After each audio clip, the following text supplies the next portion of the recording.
We'll get started in 1 minute. Thank you for being here.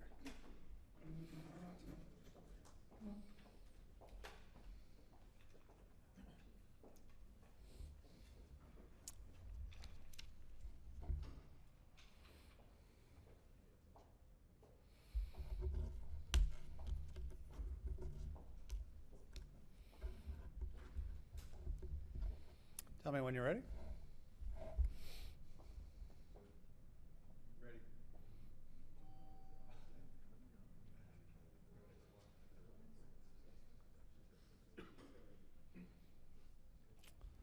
Okay, testing 1, 2, 3, 4. Thank you everyone for joining us here this afternoon. And good afternoon. I am joined by our Chief of Police, Dave Nislight, our Fire Rescue Chief, Colin Stoll, our City Council President, Georgette Gomez, Dr. Joelle D'Onofrio-Oldman, who's our City Medical Director, who works closely with our first responders and all of our first responder protocols.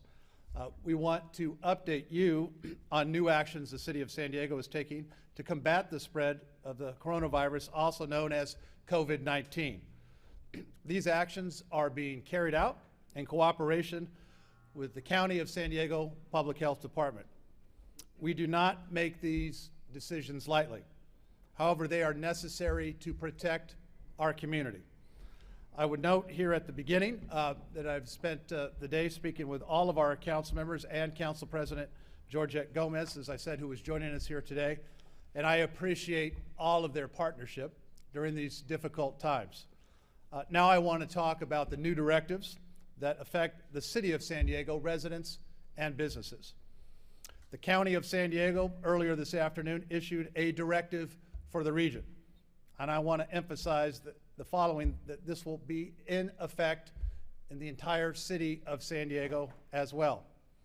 I've signed an executive order that takes many of the recommendations that we have heard from the state and federal governments yesterday and today and puts them into law. First, all bars and nightclubs in the City of San Diego shall be closed to the public. Unfortunately, of course, this means that will affect tomorrow's St. Patrick's Day celebrations. But this is not optional. This is mandatory. And I will have Chief Nislight follow up on some of the actions our police department will be taking to ensure this compliance throughout the city tomorrow. We will be aggressive in enforcing this because this is about the health and safety of San Diegans. I can't stress that enough. Second, all restaurants and retail food facilities shall be prohibited from serving food or allowing food consumption on premises. In other words, no dining in restaurants. Restaurants and retail food facilities can continue to operate for the purposes of preparing and offering food to customers via delivery service, pickup, or drive-through. And even in those cases, restaurants are directed to establish social distancing practices while customers are waiting for pickup. This does not affect grocery stores, pharmacies, food banks, cafeterias, commissaries, or restaurants located within nursing homes or similar facilities. We are also allowing vehicles that deliver food to grocery stores to be exempted from any restrictions on delivery hours, so we can support grocery stores as they continue to replenish their food supplies. Third, residents are strongly discouraged from participating in any and all non-essential gatherings. This implements the guidance given by the Centers for Disease Control earlier today. Fourth, all City of San Diego public buildings will be closed to the public. This follows the directive I gave last week that closed city recreation centers and libraries on Monday. And finally, the city is narrowing its focus to maintain essential city services. These core services include police, fire rescue, water and sewer service, trash and recycling pickup. That will be our focus for the foreseeable future. Other services are going to be scaled back. And those employees will either be working from home or taking on other duties that we need to support the essential services that I just outlined. San Diegans also should know that no one will have their water discontinued. There is a moratorium on water shutoffs now. And given the severity of, given the economic severity of this crisis, we have suspended interest on late water and sewer bills. We are also actively exploring other options to help San Diegans that will be experiencing economic hardship. And we will have more of that in the days ahead. All of these orders go into effect at 11:59 tonight and continue until March 31st at 12 p.m. unless they need to be extended. And I will also end by saying that we've been working very closely with the county and the San Diego Regional Task Force on the homeless to protect those living in our streets and our shelters. And thanks to the partnership of the county, and I was at one of our bridge shelters yesterday with Supervisor Fletcher, we now have nurses at our bridge shelters that are actively monitoring for symptoms, taking the precautions necessary, and that is happening at every bridge shelter across the city of San Diego. These public health nurses are now part of our outreach teams. It's not enough just to help the individuals that are in the shelters, but we are going directly to those that are still on the street with all of the essential outreach information and help. I will conclude before I turn it over to the chief by saying that the health and safety of tens of thousands of San Diegans is on the line. That's why we're taking these common sense precautions. They are serious actions, make no doubt, but they are taken because without action, there will be serious consequences. This is all being done to protect our friends, our families, our parents, our grandparents, particularly anyone who is a senior citizen. The bottom line is if you can stay home, do it. And I strongly urge every San Diegan to follow the guidance from the CDC, follow the directions from the county, and obey these new laws now here in the city of San Diego. I want to introduce some of our speakers, and then we'll be happy to answer any questions. First, I'll turn it over to Chief Dave Nislight on what the San Diego Police Department will be doing and our posture towards these new regulations. Chief?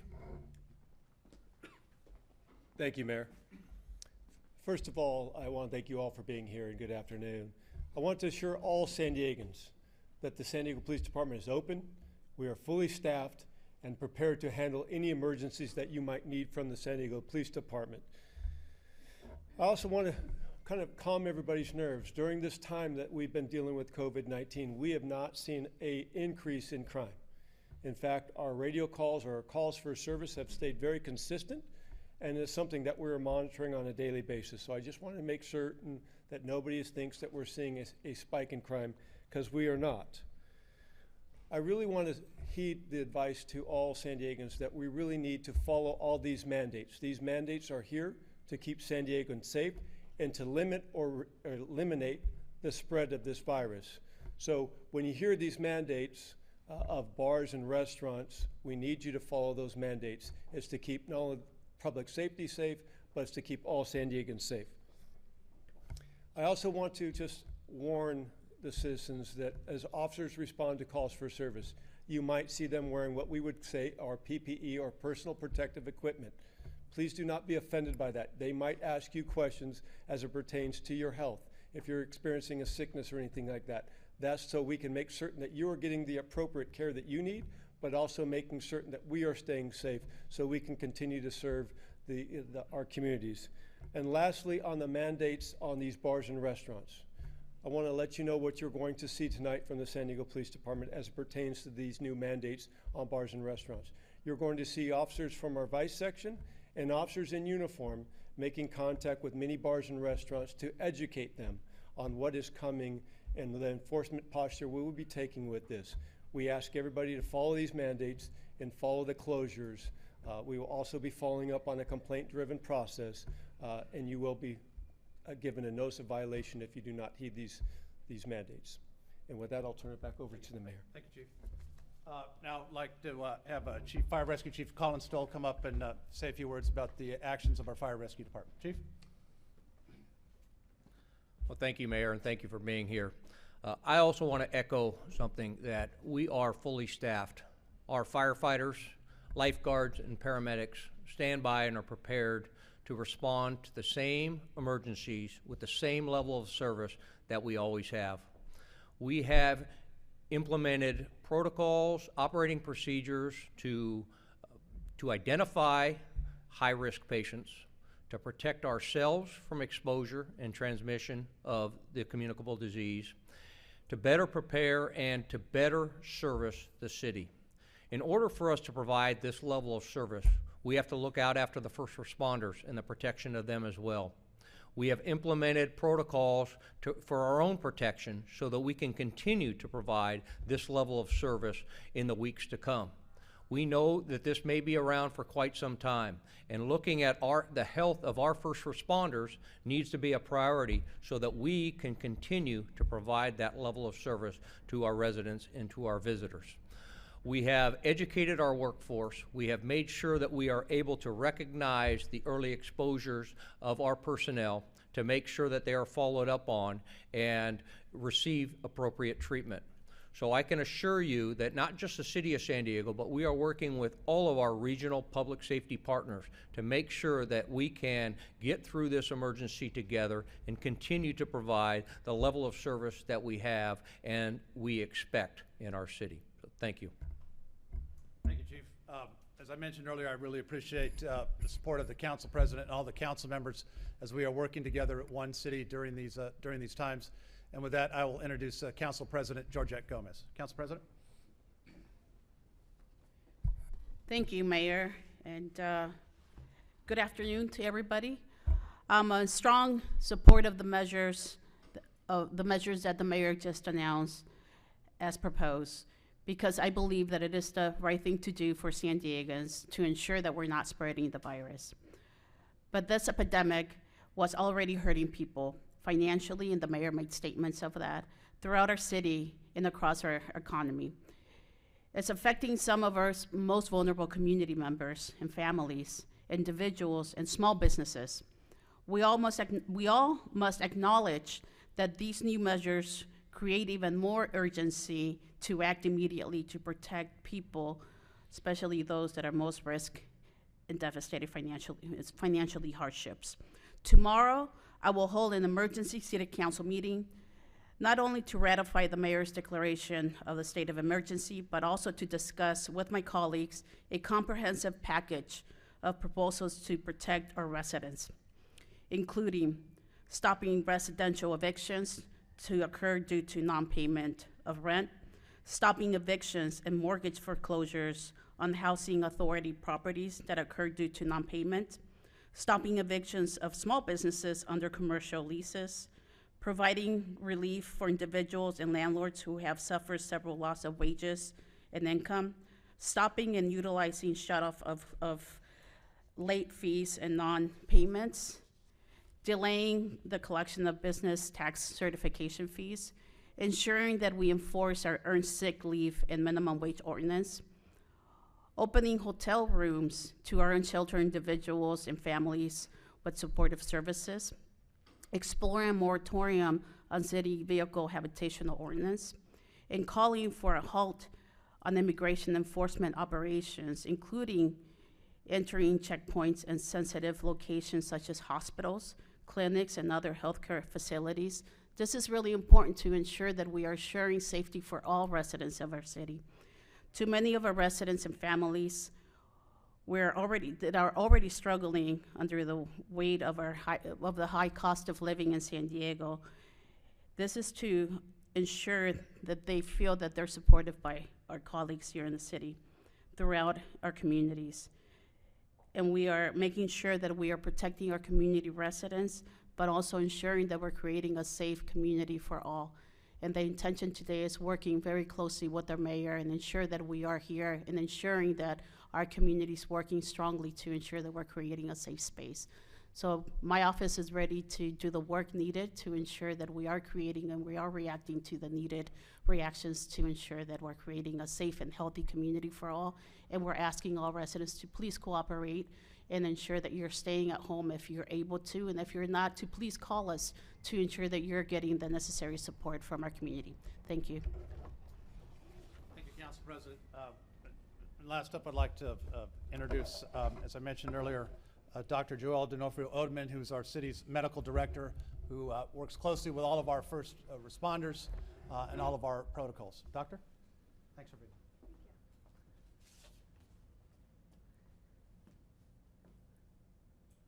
here. These are unprecedented times. And from the medical community, we have been working around the clock together, from 911, the EMS providers, the ERs, our hospital floors, ICUs, around the clock. These mandates that are coming out are going to help slow the spread, and as you've all heard, flatten the curve. So if you think about it, how many of you know people over the age of 60, health conditions, young children who have respiratory problems? By the mandates that we're doing right now, and by avoiding other people, social distancing, washing your hands, if we can slow the rate of contagion, then our hospitals can help take care of the number of sick patients that we're going to get. We can already see what's going around, and these measures and mandates are going to make a difference, and it's going to help save the lives of San Diegans. So from the healthcare facilities and EMS, thank you so much for everyone getting together. This is a huge community collaboration to save lives, and these are unprecedented times, and we look forward to continued collaboration and working closely together with everyone. We're all in this together. Thank you. Thank you, Doctor. Lastly, before I take questions, just want to reinforce something that I think is incredibly important. We are a very resilient city. In times like this, when we come together as San Diegans, when we come together as family members, friends, and colleagues, it's about helping each other out. We've been through other emergencies before, and we've come out on the other side. This one is unlike any we have experienced. We are going to meet this moment. We are going to meet this moment as a city. We are going to get through this. We have some phenomenal professionals that are really rising to the occasion to help make sure our city is functioning, to make sure we are protecting people, and that will continue to be our watchword. So I ask all San Diegans to heed this. There's no doubt in my mind we will get on the other side of this, and these measures that we are outlining today are done with one goal: how do we get on the other side as fast as we can? With that, I will pause. I'm happy to answer any questions. Yes, sir. Chief, can you talk about enforcement of some of these mandates from bars and restaurants? Are they going to begin at midnight tonight, or are you going to have crews out there just kind of going around to every bar and restaurant to make sure they're closed? Or could you talk a little bit about that heading forward? Repeat the question for those who may not have heard. Have the chief talk about enforcement issues. Happy to do that, Chief. Yeah, thank you. Tonight, although it won't go into effect tonight we're going to be out doing education. Both officers in uniform and our vice section will be going out and contacting as many businesses, restaurants, bars, to let them know what the mandates are. And then moving forward from there, we will then go on, whether it be a complaint-driven or if officers see a bar that they know is supposed to be closed, they will use a health and safety code section to do enforcement. What we're really asking for is cooperation. These mandates are here for a reason, and it's really to help all San Diegans stay healthy and safe. And so we're asking for everybody.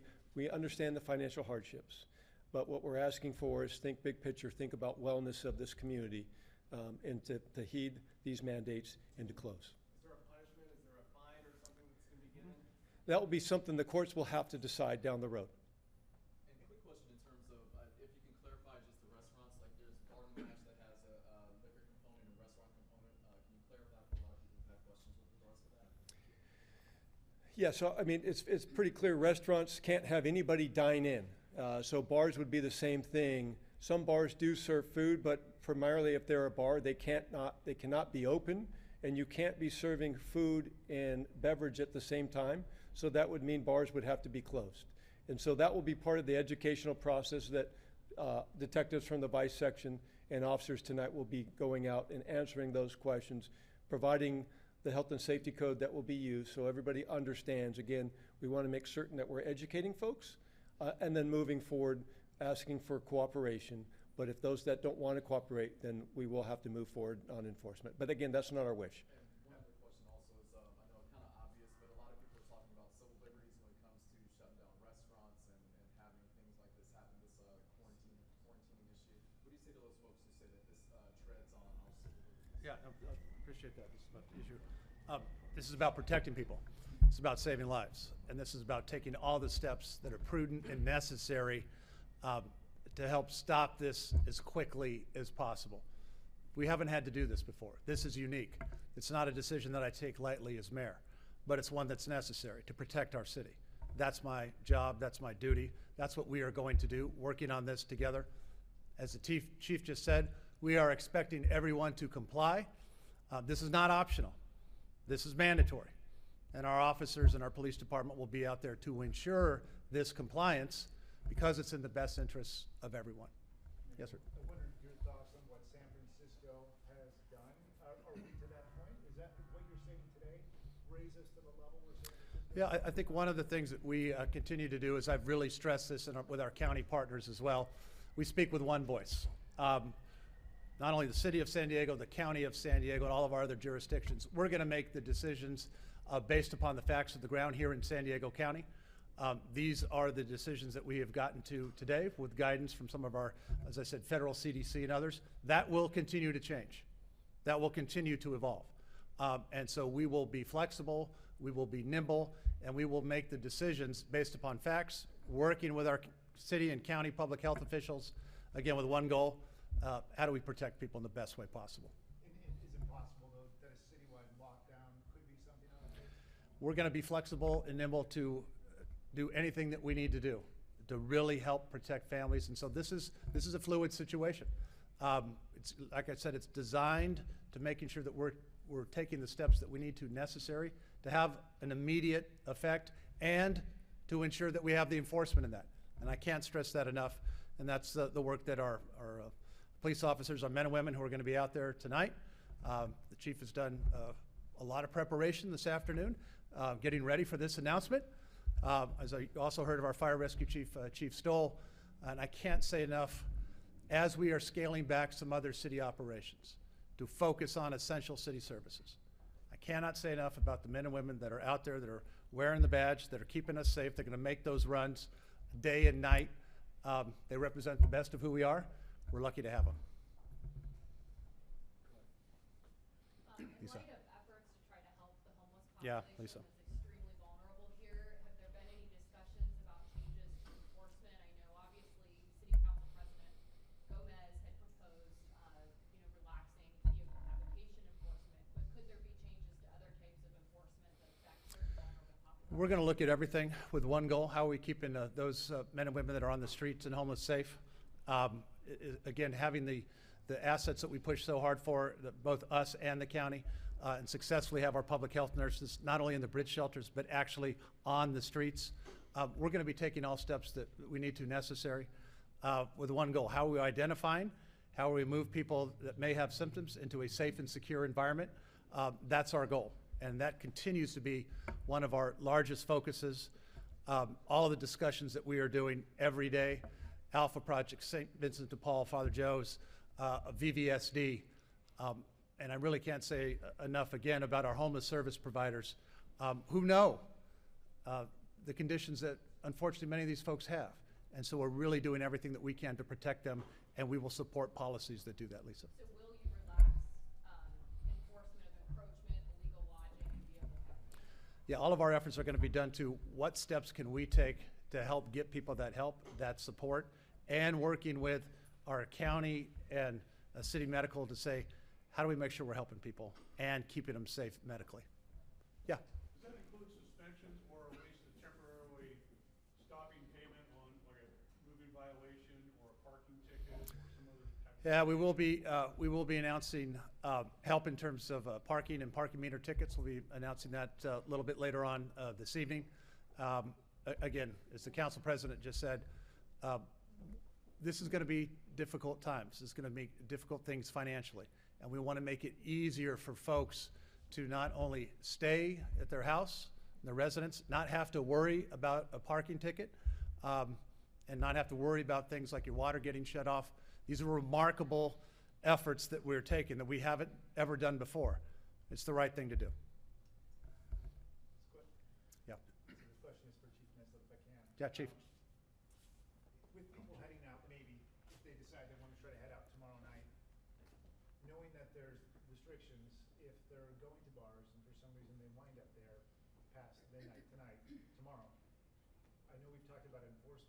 I'm somebody who's really determined to go out and have a good time tonight, or tomorrow night, what real ramifications, I guess, could there be? Or if I'm somebody at home determined, is there nothing really to stop me? Well, these mandates are for the establishments, they're not for individuals. So again, that's why we're asking for the cooperation. That's why we're going to try to get out in front of this and do as much education with all the businesses that are impacted, such as the restaurants and bars, to really, one, ask for their cooperation, and two, allow them to understand what it is exactly we're asking and what authority are we using to do that. And so that's why we're here. We're asking for cooperation. Again, we're doing this looking at big picture with the goal of protecting all San Diegans and really eliminating and reducing the spread of this virus. And so I understand what you're saying, and that's why you're going to see officers out there. Well, obviously, if we walk into a bar tonight at 10 o'clock, not in effect yet, but we're going to educate not only, obviously, the establishment, the manager, the owner, whoever is there, but also those that are there, the clientele. We'll be advising them that the bars will be closed. It sounds like San Francisco has considered things like misdemeanors. Is that something that, sure, we could consider at some point moving forward? Yeah, yes, I mean, absolutely, but we're hoping for the cooperation is what we're really asking for. Other thoughts? Yes, sir. Not essential, oh, sorry. Yeah, go ahead. Two quick questions here. One, you started off by saying that there isn't a spike in crime. Are you surprised by that? Is there a reason that you started off by saying that there isn't a spike in crime during this period? And then, second of all, when you guys are out there, a question for the first responders here, when you guys are going out into the public, are you guys wearing protective gear? I know you mentioned some safety protocols. Yeah. What are those things? No, great question. I'll have both chiefs answer that. And again, I think when it comes to what we're seeing in terms of San Diegans, and as the chief mentioned earlier, has been no spike in crime. I think that represents the best of our city. Our officers are out there. We are fully staffed. We are out there day and night. What we're doing with fire rescue in terms of the runs and everything that we're doing, full levels, full staffing. So ensuring that everybody knows that we have dedicated men and women that are going to be there if you have an emergency. That doesn't change. We are taking some extra precautions when it comes to our first responders in terms of protective gear, and maybe I'll have Chief Stoll reinforce some of those. Chief? So as the mayor just mentioned and I spoke to earlier, we have implemented new protocols and procedures for us, and some of those involve our personal protective gear, what we call PPE. We have enacted new medical screening now at our dispatch center to ask appropriate questions for following the signs and symptoms of flu-like symptoms along with the COVID-19 virus. We also ask the questions about travel. However, we have now really seen that travel is not a key component there now, a determining factor with the community spread. So with that, our personnel now who are responding, our firefighters and paramedics are on the front lines. They are the first ones to encounter these patients and are certainly the most susceptible to being exposed. They are now taking the extra precautions with the masks, the goggles, the gowns that we wear for those. But we are also taking on a different approach to our patient assessment and going into some of these scenes and making sure that we are limiting our exposure and how many people are exposed to these patients. And no longer are we sending all 4 people in to assess this until we get a better idea of exactly what we're dealing with. Because as I mentioned, if we can't provide the level of service and keep protecting the community if we can't stay healthy and safe ourselves. And so we need to make sure that we have implemented those practices to keep our personnel safe. While you're up there, real quick, Go ahead. too. Yeah, I was just going to say, has this impacted your rotations at all? Pulling so many crews per rotation? As of right now, we have seen no impact to our staffing. Our personnel have stepped up. They know that what our role is as first responders and our commitment to the communities, and so we've seen no impact in the staffing so far. Okay, 2 questions. One was, does this affect gyms? Not at this point, but I'll tell the chief. Fitness and all that kind of place? Yeah. They're asking if gyms will be open. Yeah, they have to conform to the guidelines of 50. Right. So can you repeat your question, sir, please? So what is the requirements with workout gyms? No gatherings of 50 or more. Yeah, so the mandate is no gatherings 50 or more. So it's up to them to regulate. You don't want Yes. 50 Correct. people in the gym. Correct. Okay. The next question was asked, what about any casinos? Not at this point. Yeah. in the city of San Yeah, Diego. doesn't apply. I had to ask. Yeah. If we could look inside also, the city of San Diego, just your staffing, if I understand correctly, there's an email sent out on Friday saying that all employees had to report to work. Did everybody have to report to work, or when did it take effect in terms of, for the city of San Diego itself, Mayor? Was everybody required to report to work today? Yeah, and that has changed, yes, is the case. We've made some changes this afternoon based upon guidelines. As I just mentioned, we are going to be focused on essential services primarily now. Police, fire, water, wastewater, trash pickup and recycling. That's going to be our focus. We've spent a lot of time on that today with our continuing of operations plans, we call them COOPs, to ensure that these services continue, even if we have a reduction in workforce because of the virus. So we've done a lot of planning. All of those department directors and others got together for several hours yesterday. Again, it's prudent to have that planning because we want to make sure that these essential city services will continue into the foreseeable future. And just one quick follow-up. So for the non-essential people, they still had to report today to Yes. work. Why not make a change over the weekend as we started seeing things escalate in a number of cases? Yeah, we've made that change today, and as I said, on Friday, I closed libraries and rec centers. This continues to be an evolving a process, and one that we do to ensuring that we're protecting our employees, taking the steps necessary, as many of them now work from home, making sure those lines of responsibility are very clear, and this will likely continue to evolve. But as I said, at this point, our focus is on essential city services. With that, I want to thank everybody. Any of us will be available for any questions one-on-one, and we'll have further updates tomorrow. Thank you very much.